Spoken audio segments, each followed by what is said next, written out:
Pourquoi sortir le fond de soi s'il y a personne pour l'accueillir? Même si c'est maladroit, une fleur devrait toujours pouvoir fleurir. C'est l'essence même de la vie, partager avec les siens. Ce que l'on ne peut pas porter seul avec les autres ira plus loin.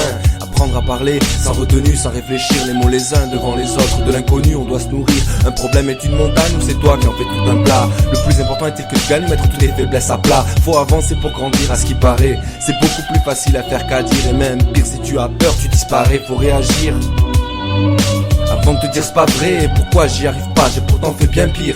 Et cette fois-là, je crois juste que je bloque. Oui voilà, j'ai atteint mes limites. Je m'arrête là.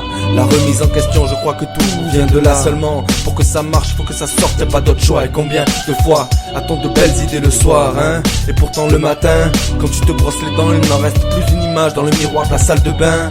Toutes ces belles résolutions se sont-elles échappées? Mais non, elles reviendront ce soir au moment de se coucher. Peut-être que comme beaucoup je n'extériorise pas vraiment. Peut-être simplement nous sommes tous si différents. Mais qui ne s'est jamais vu à la place d'un autre? Et pourquoi se sentir concerné par le sort d'un cosmonaute ou d'un enfant qui meurt de faim? Faut croire qu'on est tous au fond humains et qu'on le veuille ou non, tous reliés par un lien invisible, c'est sûr, car personne n'a jamais vu ce qu'on ne peut toucher. La plupart des gens n'y croient plus. Peut-être que l'on régresse avec tous nos écrans et cette envie de vitesse pour avancer plus lentement. On ne se connaît plus vraiment, on ne se connaît même plus soi-même. On ne se cherche plus vraiment, on ne se trouve que des problèmes. Je me prends trop la tête, c'est vrai, je reste un solitaire qui a besoin des autres et je ne suis pas prêt d'être sevré. Tu penses essayer de donner un sens à ta vie ou tu subis du début à la fin?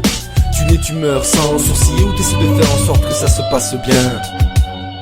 Égoïste par obligation, personne ne pense aux autres. Donc ne penser qu'à soi-même devient notre principale occupation. Il en faut peu, et c'est peut-être bête, mais il suffit d'un seul cheveu pour pouvoir faire bouger la tête. On reproduit nos erreurs, juste parce qu'avant c'était comme ça. Comme chaque copie on fait moins bien, la plage ne devient qu'un tas de sable. C'est dans l'humeur qu'on fait les gens, pas dans les boîtes à salade. Les uns les autres, ce qu'on dégage, c'est ça qui nous rend malades.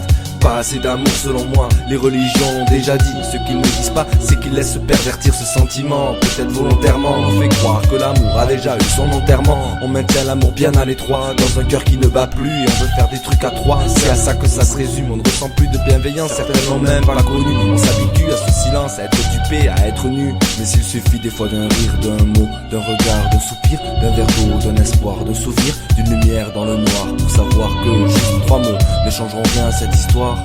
Mais il suffit des fois d'un rire, d'un mot, d'un regard, d'un soupir, d'un verre d'eau, d'un espoir, d'un souvenir, d'une lumière dans le noir, pour savoir que juste 3 mots ne changeront rien à cette histoire. Mais il suffit des fois d'un rire, d'un regard, d'un soupir, d'un verre d'eau, d'un espoir, d'un souvenir, d'une lumière dans le noir, pour savoir que juste 3 mots ne changeront rien à cette histoire. Mais il suffit des fois d'un rire, d'un regard, d'un soupir, d'un verre d'eau, d'un espoir, d'un souvenir, d'une lumière dans le noir, pour savoir que juste 3 mots ne changeront rien à cette histoire.